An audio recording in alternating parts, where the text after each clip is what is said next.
അസ്സാം വലൈക്കും dear friends. ഇന്നത്തെ നമ്മുടെ സ്പെഷ്യൽ നിങ്ങൾ ആരും ഇതുവരെയും ട്രൈ ചെയ്ത് നോക്കിയിട്ടില്ലാത്ത ഒരു അടിപൊളി വെറൈറ്റി റെസിപ്പിയാണ്. നമ്മുടെ ഈ വീഡിയോ കണ്ടുകൊണ്ടിരിക്കുന്ന സമയത്ത് നിങ്ങൾക്ക് ഇഷ്ടപ്പെടുകയാണെങ്കിൽ ഒന്ന് ലൈക്ക് ചെയ്തേക്കണേ. അതുപോലെ തന്നെ നമ്മുടെ ഈ ചാനൽ ആദ്യമായിട്ട് കാണുന്നവരും ഇതുവരെയും സബ്സ്ക്രൈബ് ചെയ്യാത്തവരും പ്ലീസ് ഒന്ന് സബ്സ്ക്രൈബ് ചെയ്തേക്കണേ. ഞാനിടുന്ന വീഡിയോസ് ഉടനടി കിട്ടുന്നതിനായി സബ്സ്ക്രൈബ് ബട്ടന്റെ തൊട്ടടുത്ത് കാണുന്ന ബെല്ലൈക്കൺ കൂടി ക്ലിക്ക് ചെയ്തിട്ട് ഓൾ എന്ന ഓപ്ഷൻ എനേബിൾ ചെയ്യാനും മറക്കല്ലേ.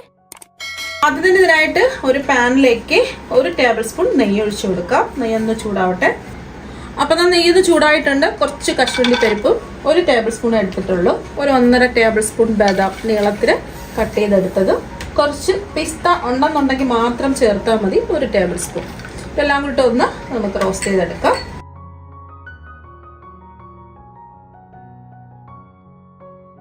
ബദാം ഇല്ലാന്നുണ്ടെങ്കിൽ കശുവണ്ടി പരിപ്പ് മാത്രം മതി. അപ്പോൾ റോസ്റ്റായി വന്നിട്ടുണ്ട്. ഇനി നെയ്യിൽ നിന്ന് ഇതങ്ങ് മാറ്റാം. അപ്പോൾ ഇനി ബാക്കി വന്ന നെയ്യിലേക്ക് 1 കപ്പ് വെർമസല്ലിയാണ് എടുത്തിട്ടുള്ളത്. ഇതിപ്പോൾ കനം കുറഞ്ഞ വെർമസല്ലിയാണ് എടുത്തിട്ടുള്ളത്. മറ്റ് കനമുള്ള വെർമസല്ലിയാണെന്നുണ്ടെങ്കിലും കുഴപ്പമില്ല. ഇതും നമുക്ക് ഒന്ന് റോസ്റ്റ് ചെയ്തെടുക്കാം. റോസ്റ്റ് ചെയ്ത വെർമസല്ലി ആണെങ്കിലും റോസ്റ്റ് ചെയ്യാത്ത വെർമസല്ലി ആണെങ്കിലും ഒന്ന് റോസ്റ്റ് ചെയ്തെടുക്കാം. ഇതിൻ്റെ നിറം കുറച്ചും കൂടെ ഒരു ഗോൾഡൻ നിറമാവും. അതുവരെയും ഒന്ന് ഇളക്കി കൊടുക്കാം. നല്ല മൂത്ത് നല്ലൊരു മണം വരും. ഇപ്പൊ വെർമസല്ലി എല്ലാം മൂത്ത് നല്ലൊരു മണം വന്നിട്ട് ഒരു ഗോൾഡൻ നിറം ആയിട്ടുണ്ട്. ഇനി നമുക്ക് ഇതൊരു പ്ലേറ്റിലേക്ക് മാറ്റാം.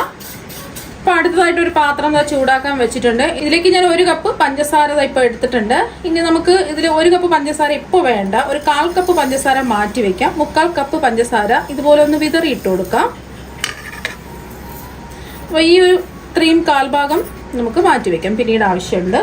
ഇനി ഒന്ന് നിരത്തി വെച്ച് കൊടുക്കുക.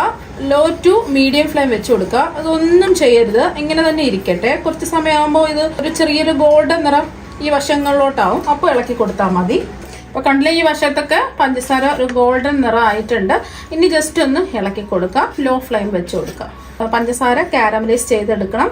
ഒരുപാടങ്ങ് ഗോൾഡൻ ബ്രൗൺ നിറം ആവരുത്, എന്നാൽ പിന്നെ ഒരു കയ്പ്പ് രസം ഉണ്ടാവും. നല്ലൊരു ഗോൾഡൻ കളറായി കിട്ടിയാൽ മാത്രം മതി. പഞ്ചസാര എല്ലാം ഒന്ന് മെൽറ്റായി കാരമലൈസ് ആവണം.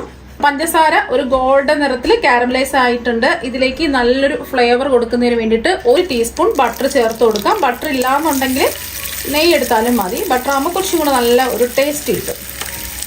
ബട്ടർ ഒന്ന് മെൽറ്റ് ആവണം. ഫ്ലെയിം കുറച്ച് തന്നെ വെക്കുക. അപ്പോൾ ബട്ടറൊക്കെ ഒന്ന് മെൽറ്റായി വന്നിട്ടുണ്ട്. ഇനി ഇതിലേക്ക് ചേർത്ത് കൊടുക്കുന്നത് കുറച്ച് മാറി നിന്നിട്ട് കുറച്ച് വെള്ളം ഒഴിച്ചു കൊടുക്കാം. ഒരു 1/4 കപ്പ് വെള്ളം ഒഴിച്ചു കൊടുക്കാം. ഈ കട്ടകൾ പോലെ കിടക്കുന്നത് എല്ലാം ഒന്ന് മെൽറ്റായി വരും. ഫ്ലെയിം കുറച്ച് തന്നെ വെക്കുക. കുറച്ച് സമയം ഇങ്ങനെ ഇളക്കി കൊടുക്കുന്ന സമയത്ത് അതൊന്ന് മെൽറ്റായി വരും. ഇപ്പോൾ ചെറിയ ചെറിയ കട്ടകൾ പോലെ കിടന്നില്ലേ, അതെല്ലാം എന്താ മെൽറ്റായി വന്നിട്ടുണ്ട്. ഇനി ഇതിലേക്ക് 1 ലിറ്റർ പാലാണ് ഒഴിച്ചു കൊടുക്കുന്നത്. നല്ല കട്ടിയുള്ള പാല് വേണം എടുക്കാനായിട്ട്.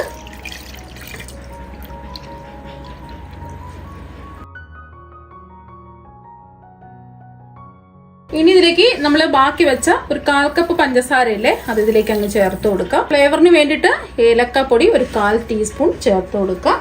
ഇത് ഏലക്കയുടെ തൊണ്ട് മാറ്റിയിട്ട് ഇതിന്റെ സീഡ് മാത്രം പൊടിച്ചെടുത്തിട്ടുള്ളതാണ്. പഞ്ചസാരയും കൂട്ടി ചേർത്ത് പൊടിച്ച ഏലക്കപ്പൊടിയാണെന്നുണ്ടെങ്കിൽ 1 ടീസ്പൂൺ ചേർത്ത് കൊടുക്കുക. ഏലക്കയാണെന്നുണ്ടെങ്കിൽ 3-4 ഒക്കെ തല്ലി ചതച്ച് ഇതിലേക്ക് ചേർത്ത് കൊടുക്കാം.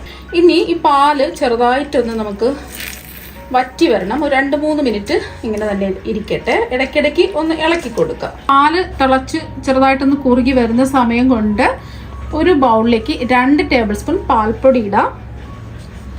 ഇനി ഈ പാൽപ്പൊടിയിലേക്ക് ഒരു 1/4 കപ്പ് പാല് ചേർത്ത് കട്ടകളില്ലാതെ ഒന്ന് മിക്സ് ചെയ്തെടുക്കാം.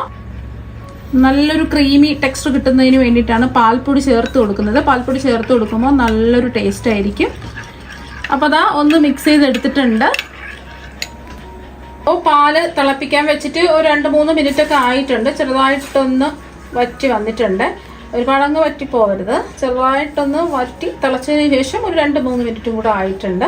ഇനി ഇതിലേക്ക് നമ്മൾ റോസ്റ്റ് ചെയ്ത് വെച്ചിരിക്കുന്നത് ചേർക്കാം. മുഴുവനും അങ്ങ് ചേർത്ത് കൊടുക്കാം. അതുപോലെ തന്നെ ഇതിലേക്ക് റോസ്റ്റ് ചെയ്ത് വെച്ചിരിക്കുന്ന വെർമസല്ലി അങ്ങ് ചേർത്ത് കൊടുക്കാം. ഇനി ഇടയ്ക്കിടയ്ക്ക് ഇതുപോലെ ഒന്ന് ഇളക്കി കൊടുക്കുക. Flame low to medium flame വെച്ച് കൊടുക്കുക. ഈ വെർമസല്ലിയൊക്കെ ഒന്ന് വെന്ത് വരണം. ഒരു 5-6 മിനിറ്റ് ഒക്കെ എടുക്കും. ഈ ഒരു സമയം മധുരം ഉണ്ടോ എന്ന് ചെക്ക് ചെയ്ത് നോക്കുക. ആവശ്യമെങ്കിൽ മധുരം ചേർത്ത് കൊടുക്കുക. പഞ്ചസാരയോ അല്ലെങ്കിൽ കണ്ടൻസ് മിൽക്കോ എന്തെങ്കിലും ചേർത്ത് കൊടുക്കുക. ഞാനിപ്പോൾ കണ്ടൻസ് മിൽക്കൊന്നും ചേർക്കുന്നില്ല, ആവശ്യത്തിനുള്ള മധുരം ഉണ്ട്, അതുകൊണ്ട് പ്രത്യേകിച്ച് മധുരം ചേർക്കേണ്ട ആവശ്യമില്ല. ഇത്രയും മധുരം വേണ്ടാന്നുണ്ടെങ്കിൽ പഞ്ചസാരയുടെ അളവ് കുറയ്ക്കുക. ഇത് ആവശ്യത്തിനുള്ള മധുരമേ ഉള്ളൂ. ഇപ്പോൾ നമ്മളിത് തിളപ്പിക്കാൻ തുടങ്ങിയിട്ട് ലോ ടു മീഡിയം ഫ്ലെയിമിൽ വെച്ചിട്ട് ഒരു 5 മിനിറ്റ് ഒക്കെ ആയിട്ടുണ്ട്. കുറച്ചും കൂടെ ഒന്ന് കുറുകി വരണം. അപ്പോൾ ഇത് കനം കുറഞ്ഞ വെർമസല്ലി ആയതുകൊണ്ട് പെട്ടെന്ന് തന്നെ വെന്ത് കിട്ടും.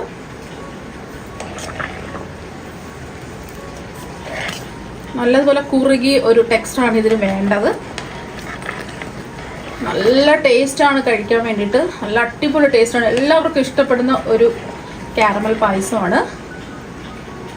അപ്പം നമ്മൾ വെർമസല്ലിയും കൂടെ ചേർത്ത് കൊടുത്തതിന് ശേഷം നമ്മൾ ഒരു 7 മിനിറ്റ് അത് തിളപ്പിച്ചെടുത്തിട്ടുണ്ട്.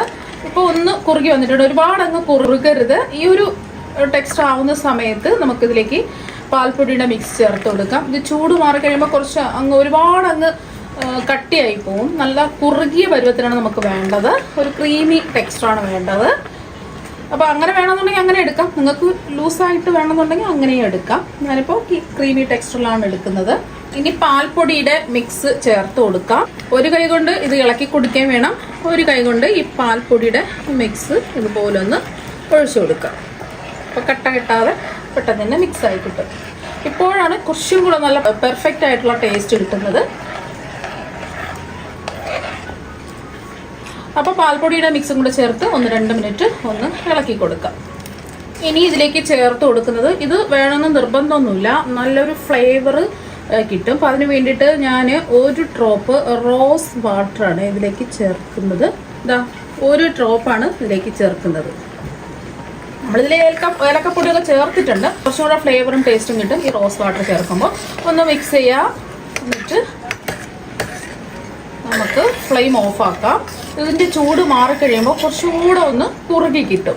അപ്പോൾ നമ്മുടെ കാരമൽ സേമിയ പായസം ഇവിടെ റെഡി ആയിട്ടുണ്ട്. എത്ര പെട്ടെന്നാണ് നമ്മൾ റെഡിയാക്കി എടുത്തിട്ടുള്ളത്. സിമ്പിളാണ്, പെട്ടെന്ന് തന്നെ റെഡിയാക്കി എടുക്കാനും പറ്റും.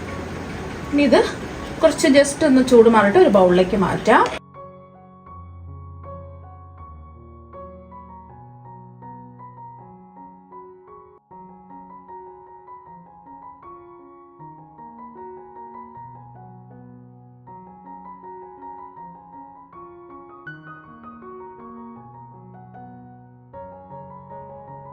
അപ്പൊ നിങ്ങൾ എന്തായാലും ഒരു പ്രാവശ്യം കാരമൽ സേമിയ പായസം തയ്യാറാക്കി നോക്കുക. അപ്പൊ നിങ്ങൾക്ക് എല്ലാവർക്കും ഒരുപാട് ഇഷ്ടമാകും. അപ്പൊ നമുക്ക് മറ്റൊരു വെറൈറ്റി വീഡിയോ ആയിട്ട് വീണ്ടും കാണാം. താങ്ക്